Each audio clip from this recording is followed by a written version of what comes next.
कहानी विहान। कार थोड़ी देर खड़खड़ करती हुई अपने दम से ज्यादा जोर लगाती रही, फिर हार मानकर रोकी गई। मैंने खिड़की से बाहर झांकते हुए ड्राइवर से पूछा, अब क्या हुआ? हर थोड़ी देर में तुम्हारी कार को नाटक करने की आदत है क्या? ड्राइवर ने झल्लाहट दबाते हुए मुझे जवाब दिया। अब गाड़ी नखरे उठवा रही है तो क्या करे साहब, उठाने तो पड़ेगे ही। मैंने टाइम देखा, 3 तो यही बज गए थे। 4 से पहले हवेली पहुंच नहीं पाऊंगा। 2-3 घंटे तो कम से कम रुकना ही है वहां, यानी 6-7 बज जाएंगे। अब रात में क्या वापस होना? सुबह से पहले तो नहीं निकल पाऊंगा कल फिर इसी खड़खड़ रास्ते को झेलते हुए स्टेशन पहुंचना सोचकर ही दिमाग थकने लगा था साहब। कीचड़ मिट्टी का रास्ता है, लग रहा कुछ दिक्कत हो गई कार में। फोन किया है, मैकेनिक आएगा। समझ लीजिए घंटे भर की फुर्सत, इससे ज्यादा खराब क्या ही होगा। एक पल को मेरा दिमाग भन्नाया, फिर खुद पर शर्म आई। मैं किस लिए जा रहा था हवेली? जिस बात के लिए जा रहा था उस बात का तो एक रत्ती भी दुख मेरे मन के किसी कोने में था नहीं। एक एक्सीडेंट में अपने माँ पापा को खोने के बाद मैं ताऊजी के घर ही रहा। ताईजी जिनकी छाया में मैं बड़ा हुआ, वो 3 दिन पहले दुनिया छोड़कर चली गई थी और उनकी मौत पर जाना एक बहाना था। मैं तो अनीता का हाल जानने जा रहा था। मैंने कार की पिछली सीट पर लेटकर बैग का तकिया बना लिया। जब तक कार नहीं ठीक हो जाती एक नींद तो ली ही जा सकती थी। आंख मूंदते ही ताऊजी के बेटे प्रताप भैया का चेहरा खट से सामने आ गया। आंखें तुरंत खुली, फिर बंद भी होने लगी। इस बार फिर प्रताप भैया दिखे, लेकिन इस बार अकेले नहीं, बगल में अनीता भी थी। पिछली बातें याद आने लगी थी। करीब 2 साल पहले जब मैं हवेली आया तो भैया ने आते ही दबोच लिया था। जी तू कर रहा, जान से मार दूं तुझे। शादी पक्की करने गए थे, तब क्यों नहीं आया भैया? ऑफिस वालों ने आने ही नहीं दिया। अब आया हूं ना हफ्ते भर की छुट्टी पर, आलीशान शादी होगी। 1 मिनट रुकिए, पहले भाभी की फोटो दिखाए। भैया ने इधर उधर देखते हुए अपना फोन निकाला। एक फोल्डर था भाभी की फोटो का। मैंने झांक कर देखा, इतनी फोटो रखे हुए हो? मैंने व्हाट्सएप पर मांगा तो क्यों नहीं भेजी? भैया ने फोटो गैलरी देखते हुए कहा, देख सूरज, मुझे ये सब पसंद नहीं, तू जानता है। मैं तुझको भेजता, तू अपने दोस्तों को भेजता, फिर ये फोटो इधर से उधर घूमती हो, पजेसिव हो रहे हैं भाभी के लिए। अच्छा अब तो दिखाए। मैंने उनके हाथ से फोन छीन लिया। अरे ये क्या, मेरा तो मुंह खुला रह गया। कितनी सुंदर है ना तेरी भाभी। भैया मुझे चौंका हुआ देख गर्व से भरे जा रहे थे और मैं एक के बाद एक फोटो देखता जा रहा था। ये तो अनीता है, मेरठ से है ना? ओह माय गॉड, मेरा चेहरा जैसे ही खिला भैया का उतर गया है। भाई पूरी बात बता, इतना कैसे जानता है इसको? अनीता और मैं 12वीं तक एक साथ पढ़े हैं भैया। पापा की पोस्टिंग वही तो थी तब, एक ही स्कूल, एक ही क्लास, घर भी पास थे हमारे। मुझे विश्वास ही नहीं हो रहा था, इतनी पुरानी जान पहचान का इस तरह सामने आना, इतने करीबी रिश्ते में बदल जाना। सच कहते हैं दुनिया गोल है, तब तो बेकार इतनी जांच पड़ताल करवाए लड़की और घर परिवार की, तेरे से ही पूछ लेते। भैया मजाक करने की कोशिश करते हुए हंस तो दिए, लेकिन वो हंसी उनके चेहरे पर फैल नहीं पाए। पता नहीं क्या हुआ उसके बाद, वो जब देखो तब मुझसे अनीता के बारे में अजीब ढंग से पूछते रहते। उन सवालों में कौतूहल नहीं, बेचैनी झलकती थी। सब लड़कों से बात करती थी अनीता, तुम सब लोग घूमने भी जाते थे साथ में। अनीता तो बहुत सुंदर है, लड़के पटाने की कोशिश तो करते ही होंगे। कभी नाम उछला किसी के साथ। मुझे प्रताप भैया की ये बेचैनी डराने लगी थी। उनके अंदर एक घुटन सी महसूस होती थी। मुझे डर सताने लगा कि इस घुटन में इनका रिश्ता कैसे टिक पाएगा। एक घुटन मेरे अंदर भी फैली हुई थी। अनीता और मैं बचपन के सिर्फ दोस्त नहीं थे, उससे ज्यादा भी कुछ थे। ये बात हम दोनों को पता थी और सिर्फ हम दोनों तक रह भी गई। हेलो, आप सूरज बोल रहे हैं? एक दिन सुबह ही किसी अनजान नंबर से मेरे पास फोन आया। जी आप कौन? मैं अनीता, आपकी भाभी। एकदम शांत आवाज आए, मैं संभल गया। नाम बताने के साथ मुझे रिश्ता भी समझा दिया गया था। कैसी हो? कैसी हैं आप? मैंने अपनी भाषा ठीक की, मैं ठीक हूँ।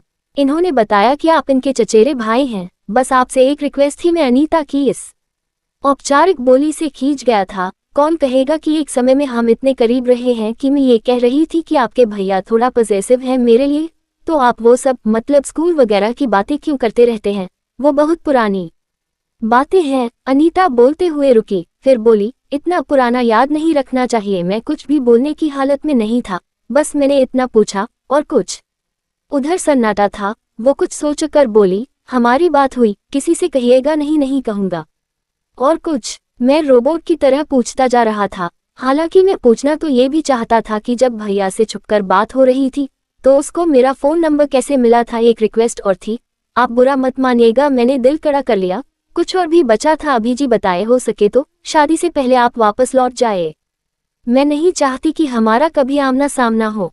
कर जैसा लगा था मुझे, ऐसा भी क्या खटक रहा था मैं। हालांकि मैंने उसको आश्वस्त करके फ़ोन रख दिया था, लेकिन कुछ था जो मुझे अजीब लग रहा था, बहुत बुरी तरह। शायद मुझे ये शादी ही अजीब लग रही थी। अनीता और भैया का कोई मेल नहीं था। वो एक बहुत पढ़ी लिखी, खुली विचारों वाली लड़की थी और भैया फर्जी डिग्री लादे हुए, संकुचित विचारधारा के माहौल में पले हुए अमीर घर के बिगड़े लड़के। थोड़ी बहुत जांच पड़ताल की तो पता चला किसी बिचौलिए रिश्तेदार ने आधी अधूरी सूचना देकर रिश्ता तय करा दिया था। अनीता के पापा प्रताप भैया के वैभव पर और अनीता उनकी हीरो जैसी शक्ल और कदकाठी पर मोहित होकर तैयार हो गई होगी। बाकी का काम फर्जी डिग्रियों ने कर दिया होगा। पता है, अनीता जब देखो तब बस पढ़ाई लिखाई की बात करती रहती है।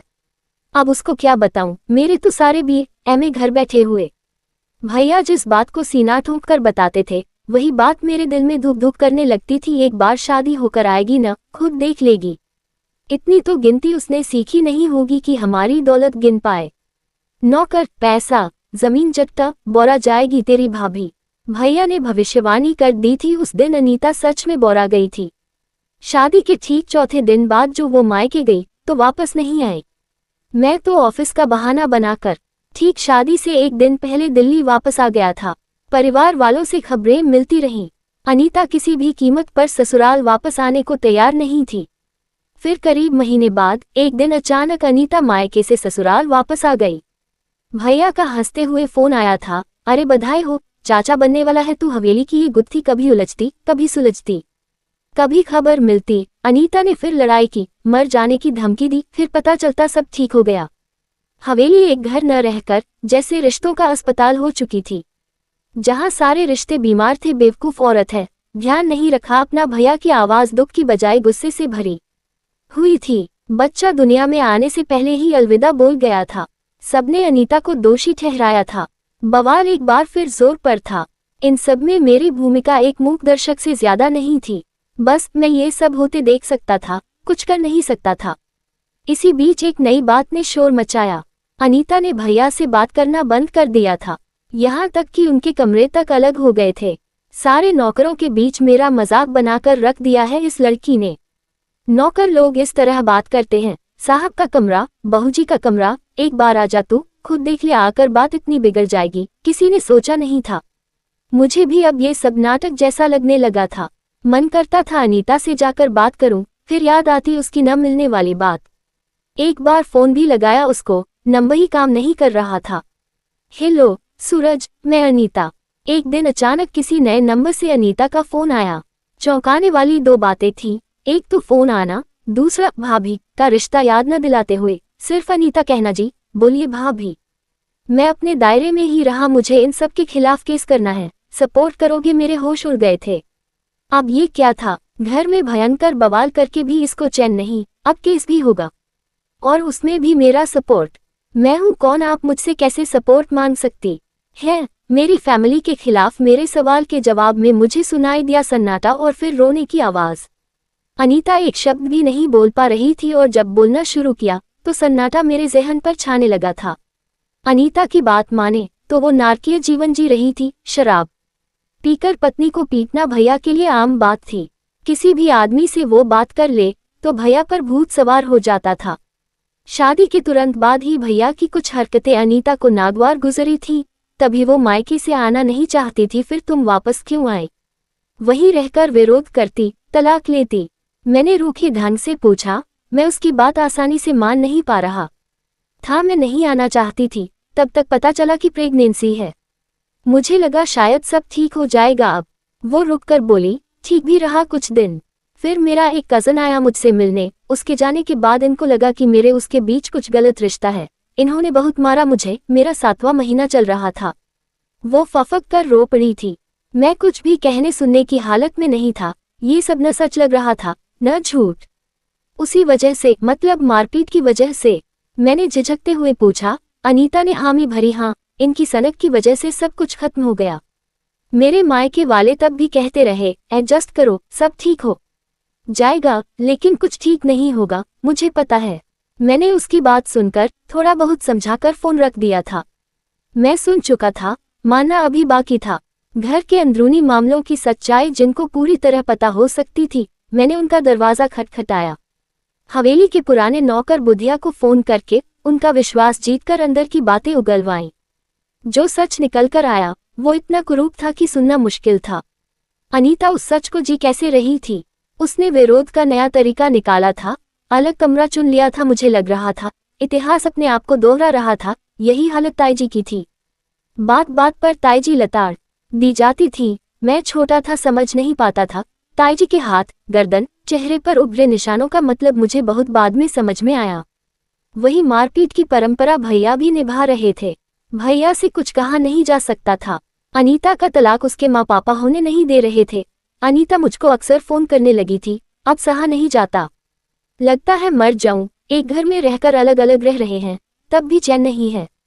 कल फिर हाथ उठाया मुझ पर। भैया तो मेरी नजरों से गिरते ही जा रहे थे। ताऊजी भी सम्मान पाने लायक नहीं रहे थे। ताईजी तो गूंगी गुड़िया ही थी। उनके सामने घर में ये सब हो रहा था और वो चुप थी। साहब कार ठीक हो गई है। ड्राइवर मुझे तेज आवाज में जगा रहा था। जैसे तैसे आंखें खोलकर मैं फ्लैशबैक से बाहर आया। कपड़े ठीक करके मुंह धोकर मैंने हुलिया ठीक किया और आधे घंटे के अंदर ही हवेली जा पहुंचा। हवेली घर न लगकर भूतों का डेरा लग रही थी। पहली बार ऐसा हुआ था कि हवेली का फाटक खुलते ही ताईजी की बाहें मुझसे नहीं लिपटी। बड़े दिन लगा दिए सूरज, ताईजी तुमको याद करती हुई चली गई। ताऊजी सोफे पर निढाल पड़े हुए थे। मुझे देखकर आंखों में नमी तैर गई। कितने दिन की छुट्टी पर आए हो? कल सुबह चला जाऊंगा ताऊजी। भैया कहाँ हैं? ताऊजी पता नहीं के अंदाज में कंधे उचकाकर फिर से सोफे में धंस गए। मैं बैग वहीं रखकर सीढ़ियां चढ़ता हुआ ऊपर आया। भैया के कमरे की ओर बढ़ा तो वहां धूप अंधेरा था। आगे ताईजी के कमरे में रोशनी थी। भैया, मैंने आवाज देते हुए दरवाजा धकेला। भैया वहां नहीं थे। सामने थी ताईजी की फोटो, फूलमाला पहनी हुई और उनके बगल में बैठी बुद्ध बनी हुई अनीता। मुझे देखकर उसने सिर झुका लिया। भैया, भैया कहाँ हैं? मैं हड़बड़ा गया था। इतने सालों बाद अनीता को देखना, वो भी इस हाल में। शरीर ऐसा जैसे कंकाल को साड़ी पहना दी गई थी। चेहरे पर आंखें गड्ढों में धंसी हुई और रंगत ऐसी जैसे शरीर से पूरा खून निचोड़ लिया गया हो। अनीता ने फोटो देखते हुए कहा, मम्मी चली गई, अब कोई भी नहीं है। मैं वही ड्योरी पर बैठ गया था। थोड़ी देर बाद एक नौकर ने आकर बताया कि भैया 4 दिनों के लिए दोस्तों के साथ घूमने गए हुए थे। सब कुछ स्पष्ट था। ताईजी को गई गिनती के दिन हुए थे और भैया का घूमना फिरना शुरू हो चुका था।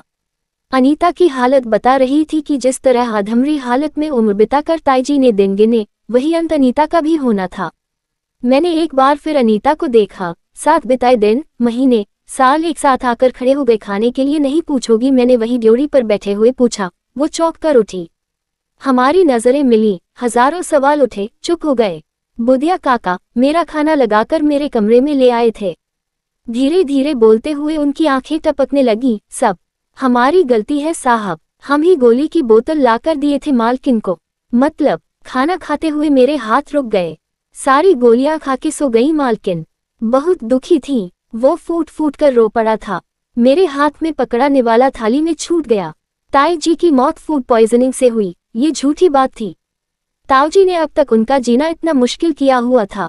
यानी सब ठीक हो जाएगा कहा जाना एक झूठ है। कभी कुछ ठीक नहीं होता। एक डर और मुझ पर हावी हो गया था। इतिहास अपने को दोहरा रहा था। जब भैया ताऊजी के रास्ते पर चल रहे थे तो क्या अनीता ताईजी के रास्ते पर नहीं जाएगी? रात तक मैं छत पर टहलता रहा, कुछ सोचता रहा। थोड़ी देर बाद मैंने अनीता के कमरे की ओर रुख किया। मेरी एक बात मानोगी? बोलिए। तुरंत अपना सामान बांधो और निकलो यहाँ से। अनीता को तब तक कुछ समझ नहीं आ रहा था। जब तक बुधिया काका का बताया सच मैंने उसके सामने लाकर नहीं रख दिया। ताईजी की तरह ही जी रही हो तुम, उन्हीं की तरह दुनिया से जाना भी चाहती हो। सोच लो तुमको क्या करना है। मैं सुबह निकल रहा हूँ। मैं हूँ तुम्हारे साथ। अनीता की आंखों में मैंने देखकर आखिरी 4 शब्द कहे और वापस लौट आया। पूरी रात ठीक से नींद नहीं आई। सुबह हल्की सी झपकी लगी तो शोर शराबे से आंख खुली। ताऊजी बुरी तरह चीख रहे थे, प्रताप को फोन लगाओ, बोलो जहां है तुरंत आए। ये देखो कालिक पोत गई। वो एक कागज हाथ में पकड़े हुए कांप रहे थे। मैंने उनको एक जगह बिठाया और आंखें मलते हुए वो कागज पढ़ना शुरू किया। प्रताप, मैं जा रही हूँ। सब कुछ छोड़कर, आपको, आपकी सनक और आपकी दौलत को छोड़कर।